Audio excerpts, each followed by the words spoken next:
Integer, ये सब किया था हमने। उसके बाद हमने डेसिमल्स किए थे।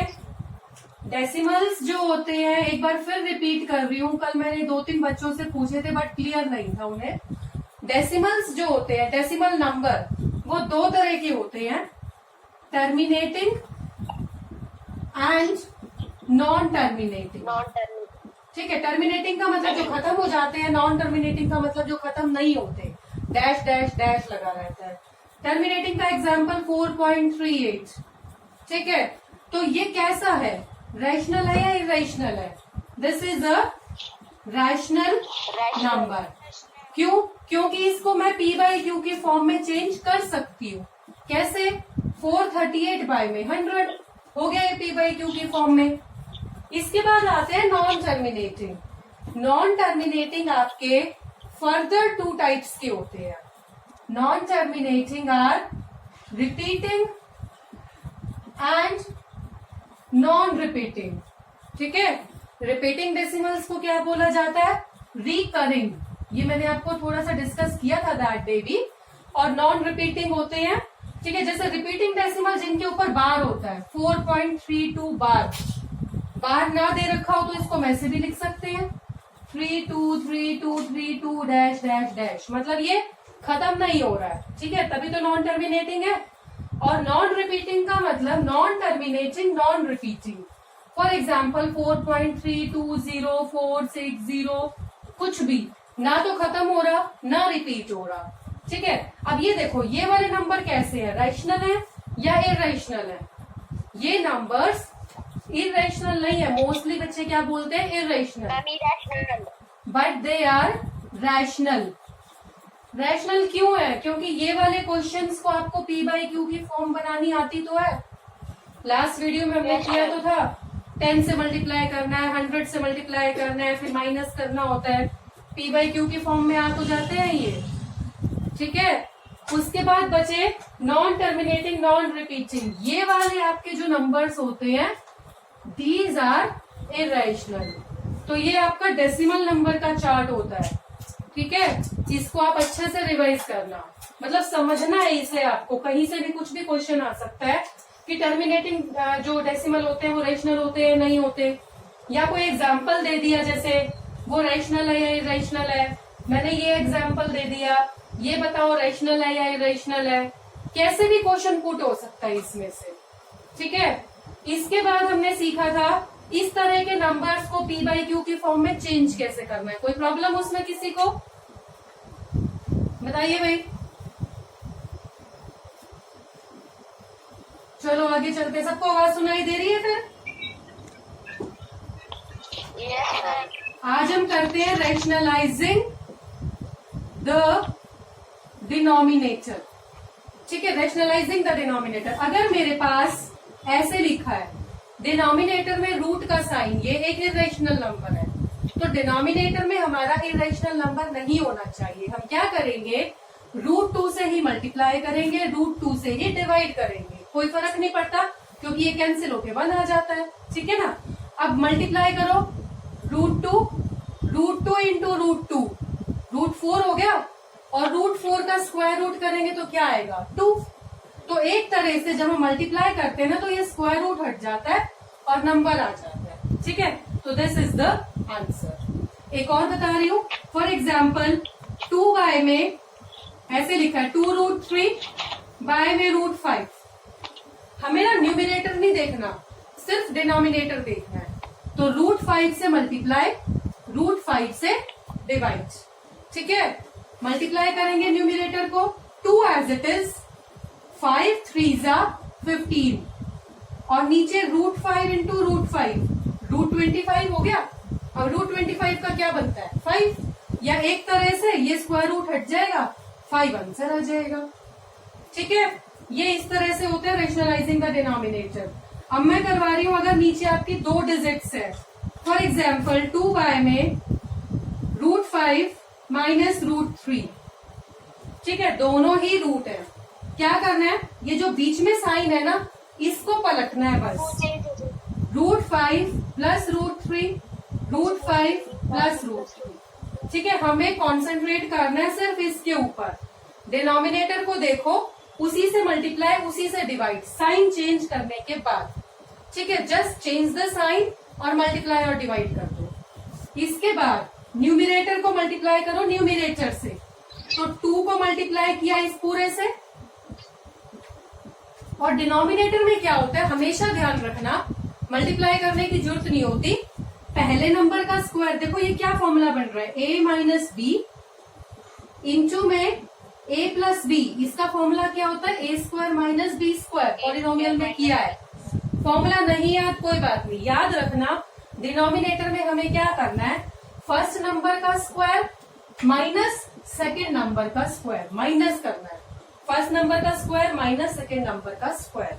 ठीक है, अब √5 का स्क्वायर, इस स्क्वायर से ये रूट कैंसिल हो गया, 5 आ गया, माइनस स्क्वायर से रूट कैंसिल हो गया 3, और ऊपर आपका एज इट इज है ये √5 प्लस √3, 5 में से 3 गए 2, अब ये देखो आपका 2 कैंसिल हो गया, बाकी आंसर बच गया। कई बार कैंसिल हो जाएगा वो लास्ट में, नहीं होएगा तो वो डिनोमिनेटर में रखा रहेगा, कोई प्रॉब्लम नहीं। ठीक है, समझ में आए। एक और क्वेश्चन करा रही हूँ इसी तरह का, रैशनलाइजिंग का ही। फॉर एग्जाम्पल अगर हमें दिया हुआ है 3 प्लस √2 बाय में 2 माइनस √3।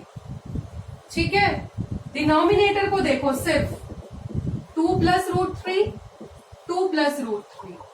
पहले मैं डिनोमिनेटर ही सॉल्व कर रही हूँ क्योंकि इजी होता है, पहले नंबर का स्क्वायर माइनस दूसरे नंबर का स्क्वायर। यहाँ पे 2 है, √2 नहीं है, ध्यान से करना। 2 का स्क्वायर कितना हो जाएगा 4, ठीक है, एंड √3 का स्क्वायर, रूट कैंसिल हो गया 3, तो डिनोमिनेटर कितना आ गया 4 माइनस 3 1। डिनोमिनेटर सॉल्व हो गया अपना। अब न्यूमिनेटर पे चलते हैं। इन दोनों ब्रैकेट्स को मल्टीप्लाई कैसे करते हैं, 3 को मल्टीप्लाई करना है इस पूरे नंबर से, उसके बाद √2 को मल्टीप्लाई करना है इस पूरे नंबर से। ठीक है, 3 को करो, 3 2 जा और 3 इंटू √3, 3 2 जा 6, 3 इंटू √3, 3 √3। फिर √2 को करो, √2 को 2 से किया 2 √2, √2 को √3 से किया 6 रूट के अंदर।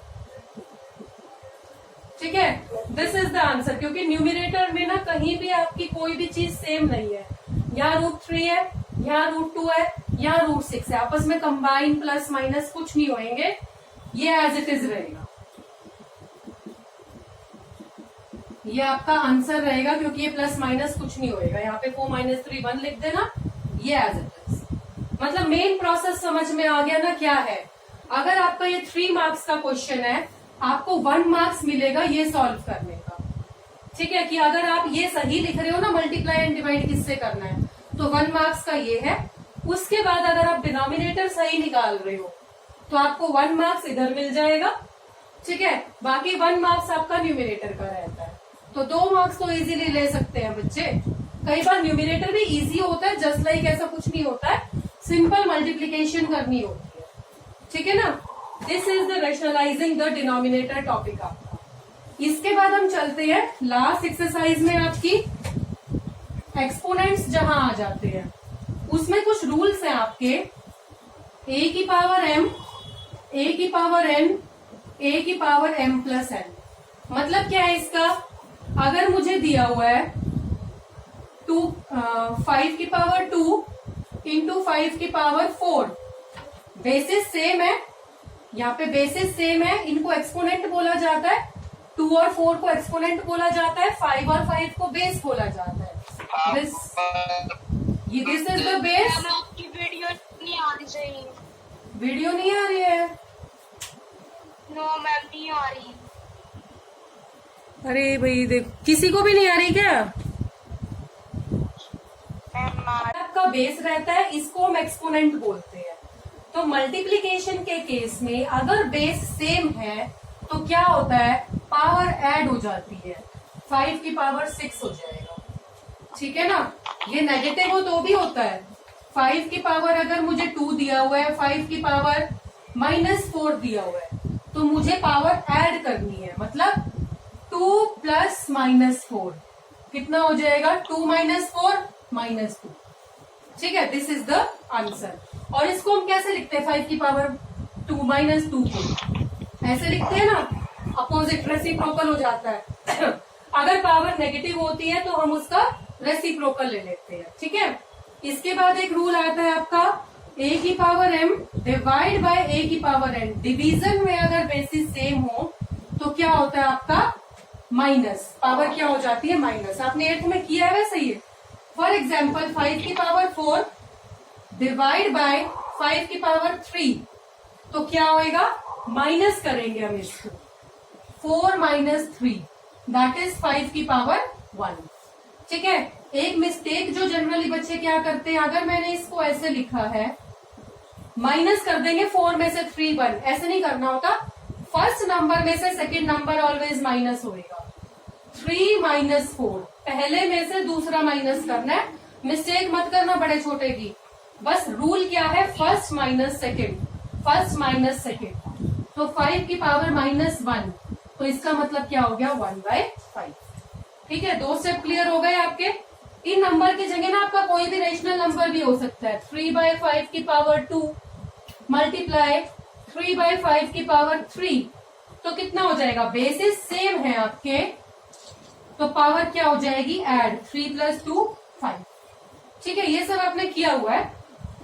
एक और है आपका, अगर आपका कोई नंबर दिया हुआ है जिसकी पावर m है, उसको हम मल्टीप्लाई कर रहे हैं दूसरे नंबर से जिसकी पावर भी m है। मतलब यहाँ पे ना पावर सेम है आपकी, नंबर अलग अलग है, पावर सेम है। तो क्या होता है, नंबर्स को मल्टीप्लाई करके सेम पावर लेनी है। फॉर एग्जाम्पल 7 की पावर 2 8 की पावर 2 पावर सेम है, क्या करेंगे 7 को 8 से मल्टीप्लाई किया पावर 2 कर दिया। ठीक है, तो 56 की power 2 this will be the answer. इसको हम कैसे और क्या कर सकते हैं, फॉर एग्जाम्पल आपको दिया हुआ है 3/5 की पावर 1/2 इंटू 4/6 की पावर 1/2। तो देखो नंबर अलग अलग है, पावर सेम है, क्या हो जाएगा 3/5 इंटू 4/6 इसकी पावर 1/2। ये आपस में कैंसिल हो रहा है, 3 2 जा 6 2 2 जा 4 मतलब 2/5 और इसकी power 1/2। This will be the answer. ठीक है भाई, समझ में आ गया। ये वाले आपके रूल्स हैं जो यूज होंगे आपकी लास्ट एक्सरसाइज में। इसके अलावा और कोई आपका रूल नहीं है इस एक्सरसाइज में। ठीक है, आप ये कर लेंगे। अब चलते हैं सेकेंड चैप्टर पे। फर्स्ट चैप्टर में बताओगे किसी को प्रॉब्लम है क्या? No ma'am. फर्स्ट चैप्टर में कोई क्वेश्चन किसी को पूछना हो? No ma'am. नो। सेकेंड पे करते हैं, एक ब्रीफ रिवीजन लेके चलते हैं। Second chapter is polynomials.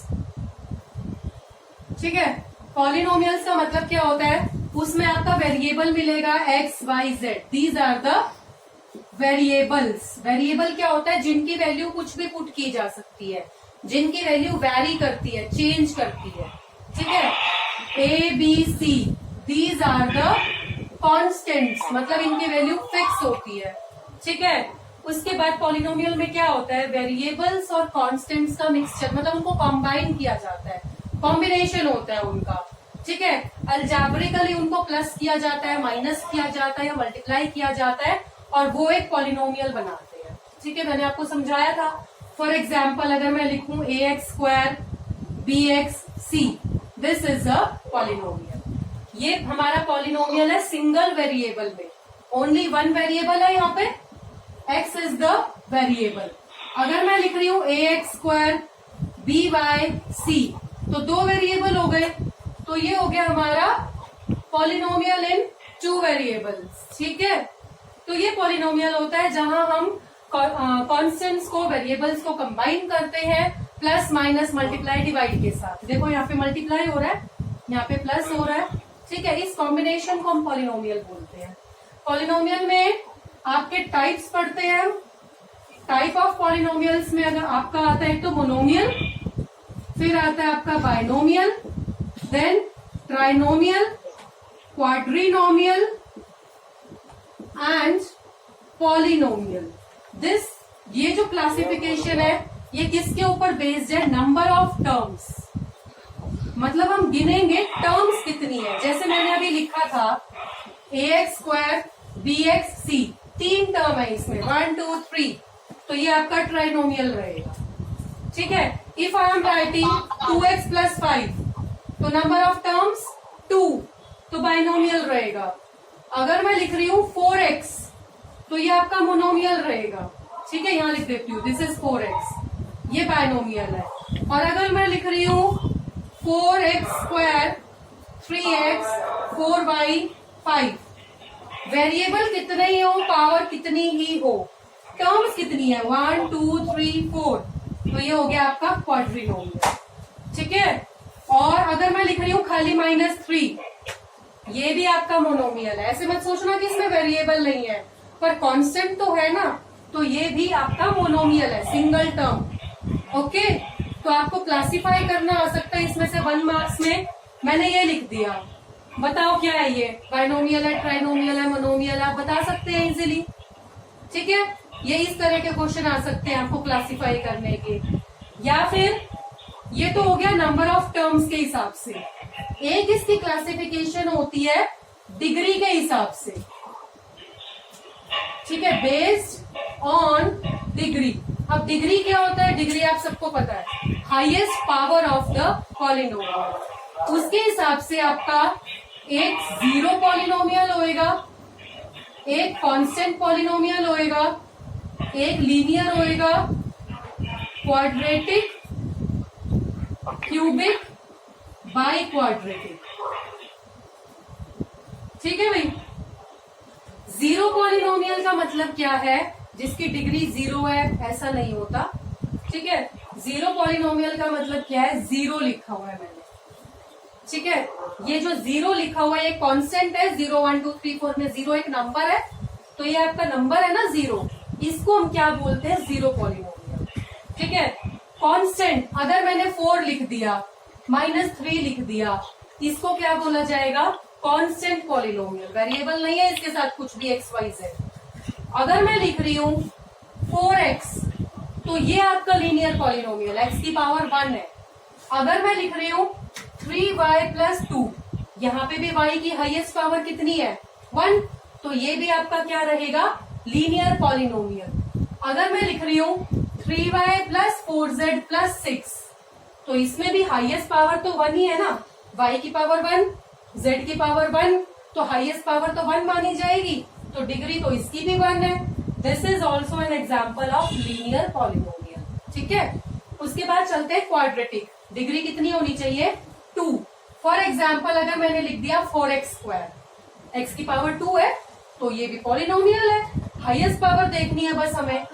अगर मैं लिख रही हूँ 3y² + 4y, तो यहाँ भी हाईएस्ट पावर 2 हो गई। अगर मैं लिख रही हूँ 3y², 3y, 4xy, 6z, अब देखो आपको देखने में लगेगा पावर 1 है, क्योंकि कहीं पे वो 2 नहीं दिख रहा, पर x multiply by y, 2 variable आ रहे हैं मल्टीप्लीकेशन में, तो पावर कितनी हो गई इसकी? 2x × y। एक पावर इसकी, एक इसकी, मल्टीप्लीकेशन में पावर क्या हो जाती है? ऐड हो जाती है। तो ये डिग्री कितनी मानी जाएगी इसकी? 2। समझ में आ रहे हैं भाई एग्जाम्पल्स? ठीक है, ये थोड़ा सा डिफरेंट है। ये जो है आपकी डिग्री 2 मानी जाएगी यहाँ पे, क्योंकि x × y 2 वेरिएबल है। x × y इंटू में क्या होता है? मल्टीप्लीकेशन में पावर ऐड हो जाती है, तो डिग्री इसकी कितनी मानी जाएगी? 2। इसकी पावर 1 है, इसकी पावर 1 है, इसकी पावर कितनी है? 2। तो डिग्री कितनी हो गई इसकी? 2, क्योंकि डिग्री क्या होती है? हाईएस्ट। इन तीनों में से सबसे ज्यादा किसकी है? इसकी, 2। ठीक है, और डिग्री 2 होने का मतलब क्या है? वो क्वाड्रेटिक है। ओके। क्यूबिक में क्या आएगा? फॉर एग्जाम्पल मैंने 6z³ लिख दिया, हाईएस्ट पावर 3 है, वेरिएबल की पावर देखनी है हमें। ठीक है। और अगर मैं लिख रही हूँ 4x³, 6x² 3x, ये भी क्यूबिक पॉलिनोमियल हो गया, हाईएस्ट पावर 3 हो गई।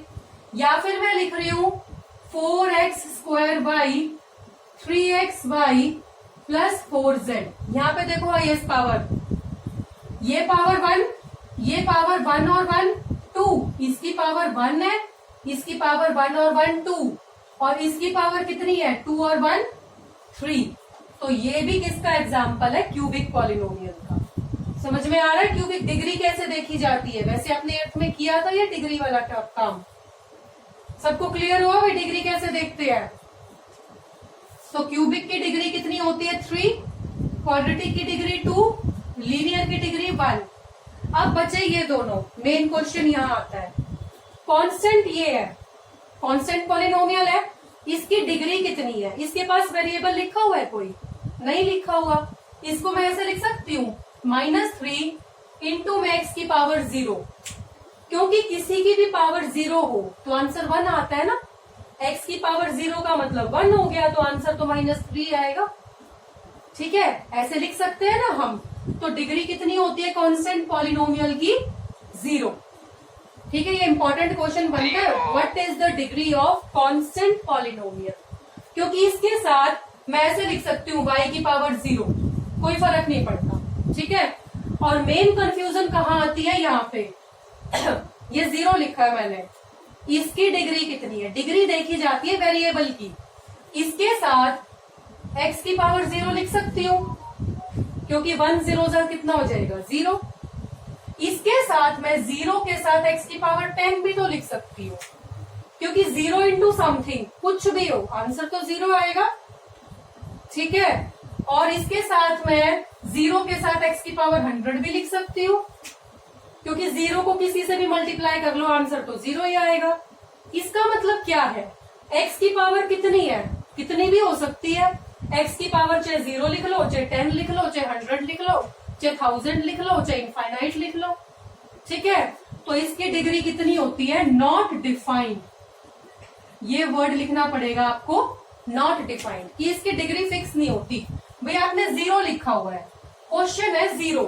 अब 0 के साथ मैं वेरिएबल की कितनी ही पावर लगा सकती हूँ, मेरी मर्जी है, क्योंकि आंसर तो 0 ही आना है।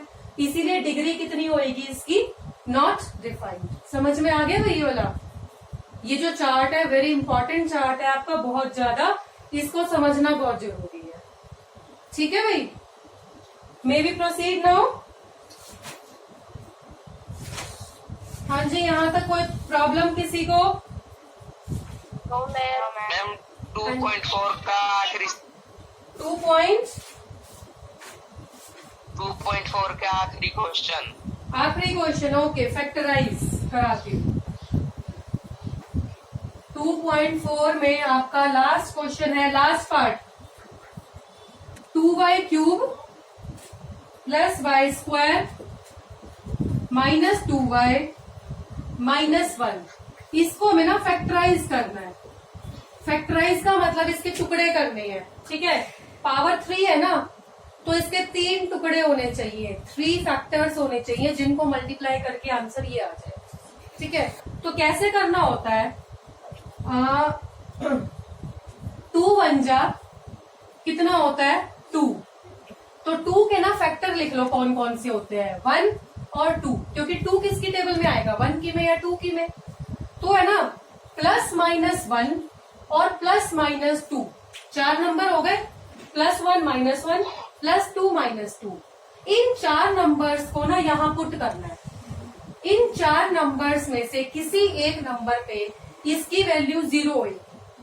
ठीक है, और कुछ नहीं ढूंढना हमें, इन्हीं 4 नंबर में होगी। तुम्हें 3 4 5 कुछ पुट करने की जरूरत नहीं है, सोचने की जरूरत नहीं है कि क्या पुट करूं। 2 1 जा 2 किया, 2 के फैक्टर लिखे 1 और 2, प्लस माइनस कर दिया, 4 नंबर हो गए।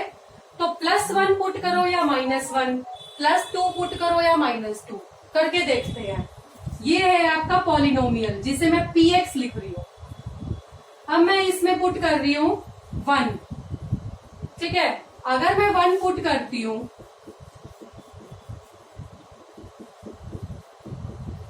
तो ये देखिए कितना आएगा, 1 का क्यूब 1 हो गया, 1 का स्क्वायर 1 हो गया, 2 and 1 3, -2 -1 -3, 0 आ गया। 1 पुट करने से 0 आ रहा है, इसका मतलब x - 1 is the factor of px।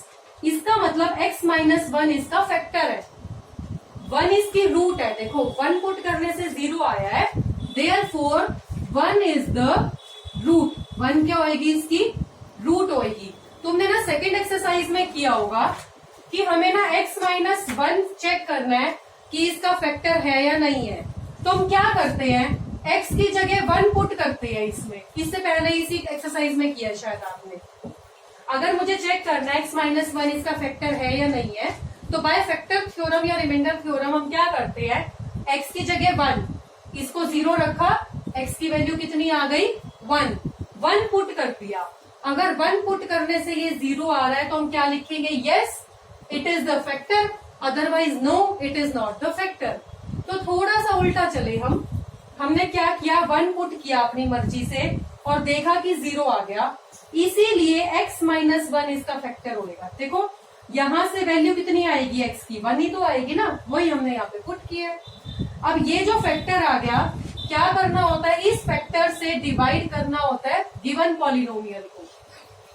ये y में है ना तो यहाँ y ले लेना, एक ही बात है। अगर x में हो तो x ले लेना, y में हो तो y ले लेना। तो y माइनस 1 से डिवाइड करना है 2y cube, y square 2y minus 1 को, ठीक है। अब ये लॉन्ग डिवीजन तो आपको आती ही है। लॉन्ग डिवीजन जब आप करोगे, यहाँ पे आंसर आ जाएगा आपका 0 ही आना चाहिए, ठीक है। अब यहाँ पे फॉर एग्जाम्पल आपका कुछ भी आ गया, 2x स्क्वायर 3x एंड 5, ठीक है।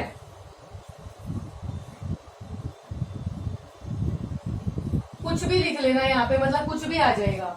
फिर क्या करोगे, इसको इससे मल्टीप्लाई करोगे। देखो छोटी क्लासेस में हम क्या करते थे, ये आपका डिविडेंड होता है, ये आपका डिवाइजर होता है, ये कोशेंट होता है, ये रिमाइंडर होता है। तो हमने पढ़ा हुआ है dividend is equal to divisor into quotient plus remainder, ये पढ़ा हुआ है। बस यही लिखना है। डिविडेंड है आपका ये पूरा, जिसको मैं px बोल रही हूँ, शुरू में मैंने px बोला था इसको, ठीक है। डिवाइजर कितना है, y माइनस 1, कोशेंट आया है 2x square plus 3x plus 6, reminder आया है 0। मतलब px के ना 2 टुकड़े हो चुके हैं, px इनके बराबर है, इनकी मल्टीप्लीकेशन के 2 टुकड़े तो हो गए।